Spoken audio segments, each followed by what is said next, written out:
Hello, hello mga ka-freshness! Magandang araw!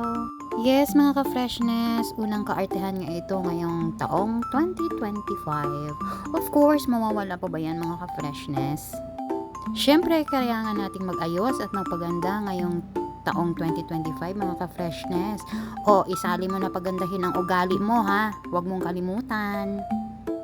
Oh, yung nagmamaldita last year. Please lang, wag nyo nadalahin ngayong taon. Magbago na kayo. Aru, Diyos ko. Nang sa gayon, smooth sailing ang taon mo. Oh, iwas-iwasan na rin yung manira sa kapwa para sa ikaaangat mo. Naku, trust me, walang maidudulot ng maganda yan sa'yo. Kaya please lang, magbago ka na. But kidding aside mga ka-freshness, umpisahan natin ang taon natin na may galak at may pagmamahal sa puso ka-freshness. Yun lang!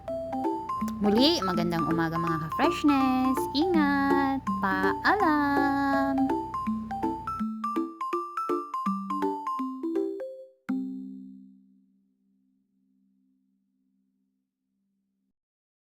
Thank you for watching.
Oh my God!